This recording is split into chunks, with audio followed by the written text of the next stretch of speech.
Si je dis rebonsoir parce que j'ai sorti une vidéo juste avant celle-ci. Si tu es une vraie lovasse, tu as dû voir la vidéo. Hein? Bon, sans plus tarder, on like, on commente, on partage, on active la cloche de notification pour ne rater aucune de mes vidéos. Il me follow sur Instagram, Twitter, Facebook, TikTok. Les nouveaux et les anciens qui sont sur la chaîne, je vous vois. Cœur sur vous, cœur sur vous, cœur sur vous, cœur sur vous, cœur sur vous, cœur sur vous, même au hatas. Et c'est très important les hatas, surtout concernant cette vidéo. Vraiment. Les gars, cette vidéo aussi était censée sortir mercredi. Hein? Mais bon.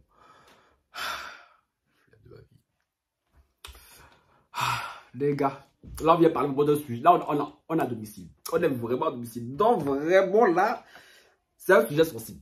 C'est un sujet plus que sensible. Et c'est un sujet qui me tient tellement à cœur que je ne pouvais pas laisser passer quand j'ai vu la news. Il se passe qu'il y a 2 jours là, quand je suis allé sur Twitter, à la base, j'allais regarder des trucs concernant l'affaire Koffi Olomide qui est sortie juste avant cette vidéo. Et il y a une fille qui a lâché un commentaire qui m'a intrigué. En mode oui, ce qui arrive à Edouard Saad et tout, c'est trop triste. Moi, je dis attends, il y a affaire sur Edouard Saad, et moi, je suis pas au courant. Genre, c'est quand même. Voilà, tu vois. Du coup, ni une ni deux, je suis allé checker et j'ai vu. J'ai vu le problème. C'est une vidéo qui est sortie il y a une semaine même. Hein. Une semaine et moi, j'étais pas au courant. Mais là, franchement, là, pour le coup, là, vous n'étiez pas très à l'affût. Hein, vous n'étiez pas très au taquet. Vraiment. Bon, qui est Edouard Saad? Pour les anciennes de ma chaîne, pour mes tontines. Tantino, coucou. Edouard Saad, c'est lui. Voilà. Edouard Saad est un influenceur et youtubeur français.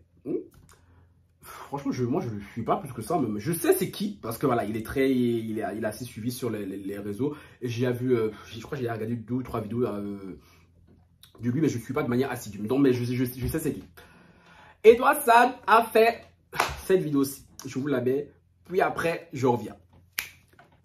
Les amis, j'en avais pas vraiment parlé, mais je vais vous faire part de tout l'harcèlement que je subis depuis des années sur internet avec des vidéos et des photos à l'appui pour que vous vous rendez compte à quel point c'est très grave. Pour ceux qui me connaissent, vous avez l'habitude de me voir dans des vidéos drôles seul ou en famille. Je partage ma vie avec ma communauté depuis des années sur internet et c'est quelque chose que j'adore faire parce que je vis de ma passion. Je suis super reconnaissant de tout ce qui m'arrive, mais le fait d'être exposé m'apporte pas forcément que des bonnes choses au quotidien car il y a plein de personnes mal intentionnées et méchantes. De base, je suis une personne qui aime que propager de la positivité, faire rire les gens. Parce que je pars du principe que quand tu te plains ou quand tu racontes ce qui t'arrive, tu passes pour un ingrat ou au contraire ça fait l'effet inverse, du coup tes problèmes s'amplifient. De ce que je me souvienne, j'ai toujours vécu du harcèlement sur les réseaux. À l'époque, j'étais pas assumé en tant que gay, donc certaines personnes ne comprenaient pas comment je pouvais être noir et être autant efféminé. Donc au début c'était plus des insultes en mode je suis un faux noir, je suis la honte de la communauté noire, ma famille devrait avoir honte de moi. C'était des mots super forts, mais à l'époque comme j'étais bien entouré avec ma famille, mes frères, ça allait à peu près parce que j'étais bien entouré. Puis les années ont commencé à passer et ça s'est littéralement empiré. Je prenais ces commentaires horribles de manière humoristique comme plein de vidéastes à l'époque. Avec les vidéos je réponds aux méchants commentaires. C'était un peu notre manière à nous les youtubeurs de montrer que ça ne nous touche pas, même si au fond ça nous touchait de ouf. Tout a littéralement changé quand j'ai eu mon premier appartement tout seul, que j'ai vécu du coup sans ma famille et à Paris. C'était le moment où je me suis totalement assumé en tant que gay, où j'étais fier d'être moi, fier de représenter ce que je représentais. Mais c'est aussi là que j'ai vécu mes premières agressions physiques et verbales dans la vraie vie. Mes commentaires en ligne étaient de pire en pire. Des mots tels que PD, des menaces de mort, des menaces de viol, des menaces de me brûler. Et moi, je comprenais pas pourquoi je recevais autant de haine. Et ce qui me faisait encore plus mal, c'est qu'il y avait des comptes Instagram comme PostBadBlédard qui postaient des vidéos de moi et ils voyaient très bien la haine que ça engendrait dans les commentaires. Et du coup, moi, je signalais mes propres vidéos sur ces comptes-là pour que ces vidéos soient supprimées. Et ça faisait tout l'effet inverse. Du coup, limite chaque mois, on postait des vidéos de moi et moi, je recevais des DM d'insultes à n'en plus finir. Je me plaignais et tout le monde s'en foutait. Sauf que moi, les gens me taguaient, j'ouvrais Instagram et j'étais obligé de tomber sur ces vidéos-là. En fait, je savais plus quoi faire pour qu'on m'insulte plus. Et même quand j'allais faire des vidéos sur d'autres chaînes, comme récemment j'avais fait sur la chaîne de Fadel, dans les commentaires c'était la même chose. On me souhaitait de mourir, on disait que c'était la honte de faire des vidéos avec moi, que j'étais un mauvais exemple. Même si je montre que je suis quelqu'un de fort, quelqu'un qui fait toujours rigoler et qui est dans la bonne humeur, psychologiquement ça commençait à devenir très dur. Il y a clairement 2 événements qui m'ont marqué mais qui m'ont traumatisé littéralement. Et ces événements-là sont déroulés quelques mois après mon emménagement sur Paris. Donc le premier événement, c'était un jour, j'étais chez moi tranquillement. Il y a un jeune qui vient sonner chez moi pour prospecter pour une association. Donc il me reconnaît, il me demande de faire une photo. Moi je dis oui. Et du coup la porte se ferme, je continue ma vie et j'entends quelqu'un qui parle. Et en fait cette personne-là était en train d'appeler ses amis, donner mon adresse, dire que le gay habite là. Je n'ai jamais parlé de cet événement, je l'ai jamais montré sur mes réseaux, mais je l'ai quand même filmé pour me protéger au cas où un jour il m'arriverait quelque chose. Et du coup je tenais à vous la montrer.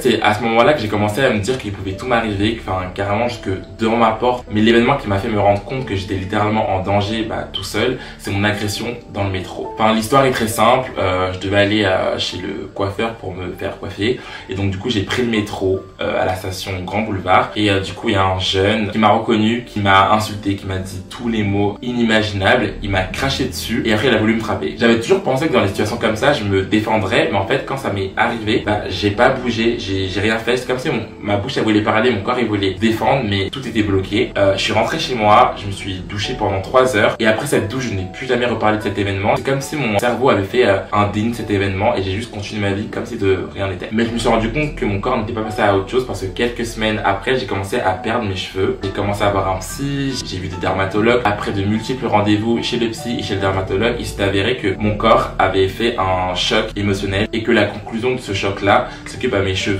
une certaine partie de mes cheveux avait arrêté de pousser. La seule chose que je demande aux gens, c'est de me respecter. Je sais qu'on peut ne pas aimer les gens parce que c'est normal, il y a des gens qu'on aime, qu'on apprécie moins, mais juste le respect. Genre moi je veux juste qu'on me respecte, qu'on m'insulte pas, qu'on me crache pas dessus parce que je trouve que je mérite le respect comme tout le monde. J'aimerais juste qu'Internet soit plus cadré au niveau des lois qui concernent le harcèlement en ligne. Je sais qu'il y a des choses de fait, mais j'ai l'impression que c'est pas assez parce qu'il y a encore des jeunes qui tombent en dépression. Et moi j'ai eu de la chance d'être bien entouré d'une magnifique famille, de mes frères qui m'aiment, mais c'est pas tout le monde qui a cette chance et j'en suis conscient. Donc, on a bien écouté.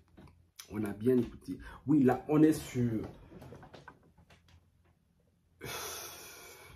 de la haute voltige. Un mélange de. YouTube va quand même monétiser la vidéo, donc ça sert à rien de faire ton cinéma franqué. Un mélange d'homophobie et d'harcèlement. Mais Edouard Saad l'a expliqué dans sa vidéo. Hein. Franchement, quand j'ai vu ça, ça m'a beaucoup peiné. Parce que je me dis, attends, moi aussi je suis créateur de contenu, moi aussi je suis un influenceur en venir.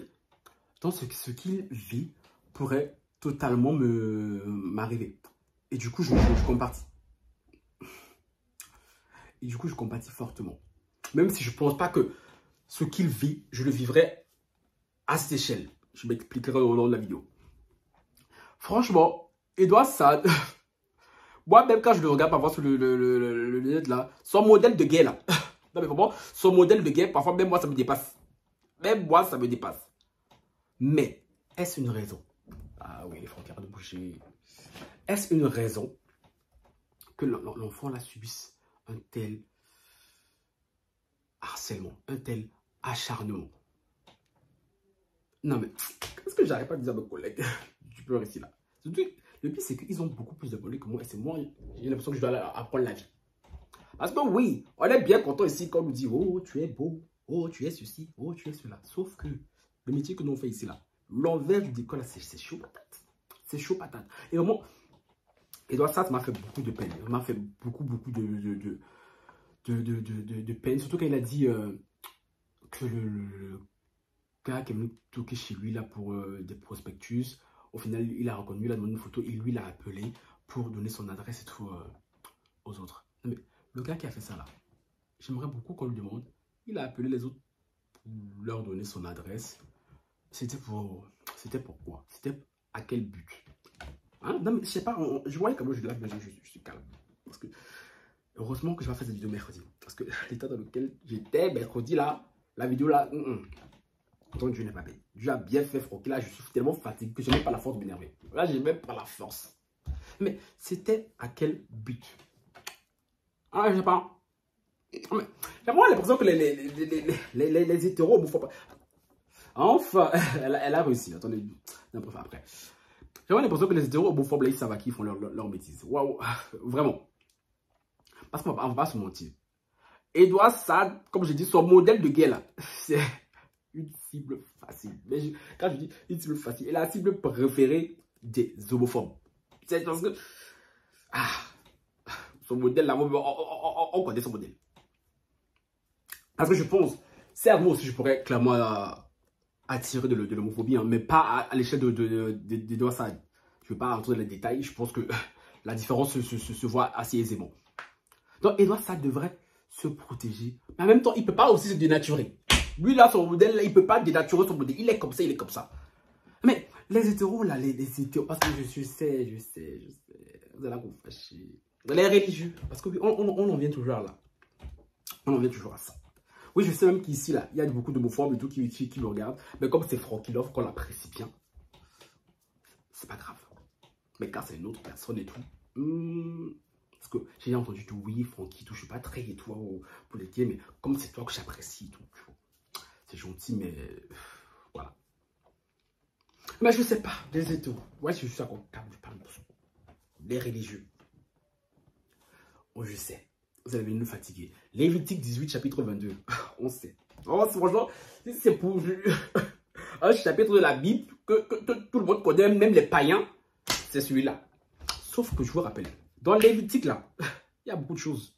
Oui, je connais très bien ce chapitre aussi. Parce que vous commencez à m'agacer. Vous allez vraiment m'agacer comme ça. Mais Edouard Saad, il veut prendre ses talents. Oui, j'avoue que son modèle aussi, là, parfois, comme je dis, moi-même, je ne comprends pas. Mais il veut prendre ses talents et tout ça lui plaît. En quoi ça vous dépoile? Mais je ne comprends pas la méchanceté que peut avoir l'être humain au point de vouloir faire du mal à quelqu'un qui ne t'a rien fait. Juste parce qu'il existe, juste parce qu'il respire. Non mais je sais pas. Je sais pas les gens. Mais quand vous asseyez comme ça, je dis celui-là ne m'a rien fait. Mais je lui ai fait du mal. Parce que la partie où il dit, où il raconte son agression dans le métro là, qui lui a même fait perdre ses cheveux. J'ai dit, Starmania, nous aussi on veut Starmania là, mais c'est pas facile. C'est pas facile. Et vraiment, c'est parce que, j'ai cru, je crois savoir aussi que ce garçon, en plus d'être gay, il a de forts problèmes de santé. Parce qu'un jour, je suis tombé sur une vidéo de lui, là, il était à l'hôpital.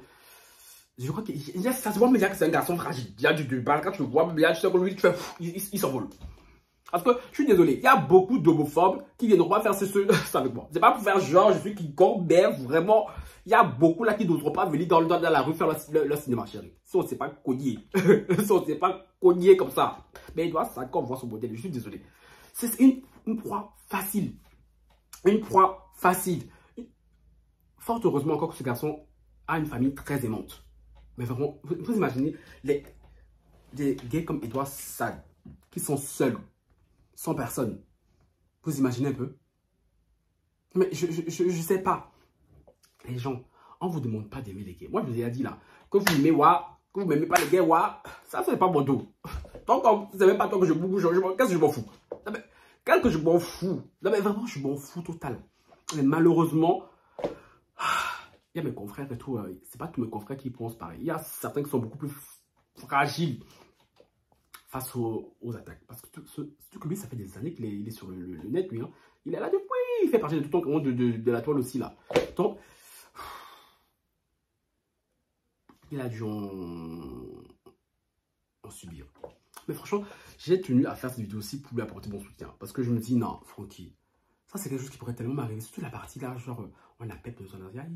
Phobie. Et à la fin là, son message c'est bien beau.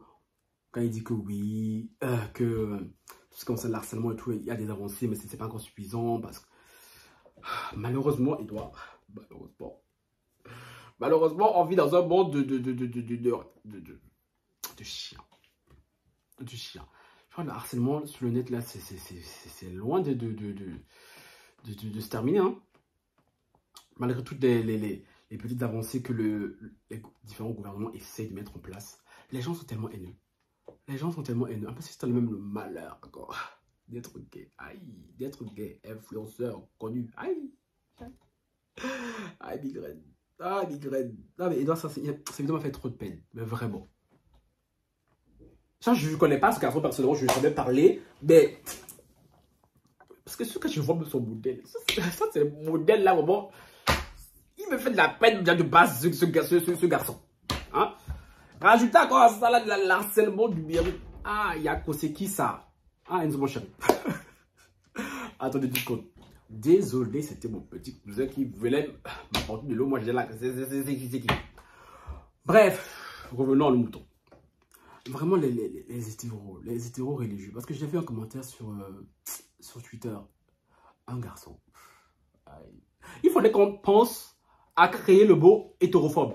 Moi, je vous jure, moi, je peux faire des bonnes lettres, hein. Non, mais oui. Chérie, aïe. On dirait que c'est quelque chose d'unique. Que seuls les hétéros ont le monopole de pouvoir faire. Non, nous aussi, on peut devenir hétérophobe. Et surtout garçonphobe. Oui, garçonphobe. Parce qu'il y a les garçons. C'est pour ça que moi, je dis, Seigneur, si moi, je dois avoir des enfants, je ne veux pas de garçons. Aïe, je veux pas de garçons. Je veux pas de garçons. Non. Les filles, vous êtes chiantes. Vous qu'après, ça me fatigue, ça me donne la paresse. Mais vraiment, les hommes, aïe. Parce que, franchement, là, j'ai la flemme d'aller chercher son commentaire. Et j'ai même pas envie de l'afficher, ni même le lire. Mais son commentaire était... Parce que oui, une fois de plus, là, c'est un noir, un Congolais. Il nous a ramené la Bible. Je vous ai dit, les religieux, là, est-ce qu'ils ont d'autres arguments? Non. Ils ont que ça. C'était pathétique. Sans que vous me faites beaucoup rire. Là, vous parlez des gays, là. Mais ceux qui dirigent le monde, là, même, eux-mêmes sont dans l'alphabet. On fait comment? Je sais pas. Mais... Oh. Bref, les gars, je sens que les allers-retours commencent à arriver. Enfin, non, qu'est-ce que je raconte, moi? J'ai d'autres choses à dire. J'avoue, la partie Edouard Sag, dites-moi en commentaire ce que vous pensez de ce qu'il vit, hein. De ce qu'il vit. Parce que franchement, ça me fait trop de peine. Je sais que je l'ai déjà dit, je le répète, je le martèle. Mais ça me fait de la peine. Et je veux corréler son histoire à une autre histoire qui s'est passée cette semaine aussi, là, aux États-Unis. Oui, j'ai vu ça dans les stories Snap des Américains que je follow. Et aussi, Willy m'a envoyé ça. Ah, Willy se fâche sur moi. On dirait que c'est moi qui faisais les lois. Oui, un jeune chorégraphe a été poignardé à mort à New York. Clairement, il s'agit d'un crime de haine. Hein. Je suis fatigué, moi. Et apparemment, les crimes homophobes sont en recrudescence. Donc, est-ce que moi, Frokilo, votre gars sûr, devrais-je m'inquiéter? Je sais pas. Je sais vraiment pas. Parce que j'arrive toujours pas à comprendre. Les hétéros, il faudrait que vous m'expliquiez. Hormis votre argument ancestral, biblique, qui est celui de la Bible. Deux garçons qui se bougoussent entre eux. Ça, c'est quoi votre problème? Que Frokilov a un bougou même avec, je sais pas, Pierre. Qui chante, tu connais toutes mes positions préférées. C'est quoi, toi, ton problème? Ça, c'est ça que je comprends pas. Je sais pas. C'est comme si moi, j'étais là à me soucier de ce que les hétéros font entre eux. Là, je m'en fous, moi. Mais c'est toujours vous. Non, mais vous nous pompez l'air. Les hétéros, vous nous pompez l'air. Vous nous pompez l'air. C'est toujours vous, à vous mêler des problèmes des gens. Je comprends pas. Non, mais je comprends pas. Je comprends pas. Les hétéros, on dirait les commerces du marché. Ils sont tout le temps à se mêler des affaires des autres. C'est la même chose. Tu vas jamais voir un gay venir se lever là-haut, les hétéros. Ils s'en foutent totalement. Mais c'est toujours les hétéros qui nous pompent l'air. Ouah, c'est biblique. Ouah, c'est contre nature. Ouah, il y a même une qui est venue écrire en commentaire sur ma vidéo. C'est quoi, c'était sur ma vidéo, non, je crois. C'était sur TikTok ou bien sur YouTube, je sais plus. Que. Voilà. Mais bon, mais le reste t'ont répondu. Je pense que c'est pour ça que j'ai même... Non, si je t'avais répondu, qu'est-ce que Francky? Pourquoi tu veux mentir? Non, je t'avais répondu. Elle disait quoi que c'est... Que deux hommes... Bref. Toi les hétéros, s'il vous plaît. Hétéros, venez écrire en commentaire. Non, mais franchement, on parle doucement, on parle calmement. Là, vous voyez, je ne suis même pas fâché. Là, je suis même pas fâché. J'ai un peu crié là, mais je ne suis pas fâché, tu vois. Expliquez-moi en commentaire. Les hétéros qui sont homophobes, je parle de vous. Vous expliquez en bon français. Bon français, tout ça là, virgule, point, cancan. Parce que malheur à vous. Si je vois une phrase là qui me plaît pas. Non mais vous me connaissez très bien. Et ceux qui ne me connaissent pas vont apprendre à me connaître. Non mais vous m'écrivez. En quoi ça vous dérange? Que je prends mon cas moi personnellement. Je vais laisser les autres. Que moi, Frankelov et tout, je vais aller chanter, je connais toutes mes positions préférées avec une autre personne du même sexe. Mais je sais pas. J'ai dit, argument biblique, c'est bon, on est fatigué, on a trop entendu. Argument psychique, ça aussi on est fatigué, on a trop entendu. Il y a quoi d'autre qui nous sortent? Contre nature, mais ça fait partie du biblique, tout ça là. Il y a quoi d'autre? Il y a quoi d'autre? Parce que certains, je suis sûr que vous êtes homophobes, vous ne savez même pas pourquoi. Parce que vos parents l'étaient, vos grands-parents l'étaient, vous aussi, on vous a transmis ça. Parce que oui, ce sont toujours les adultes qui transmettent la haine aux enfants. Toujours. C'est comme le racisme, hein? Ce sont toujours les parents qui transmettent la haine et les enfants aussi le perpétuent. Donc, franchement,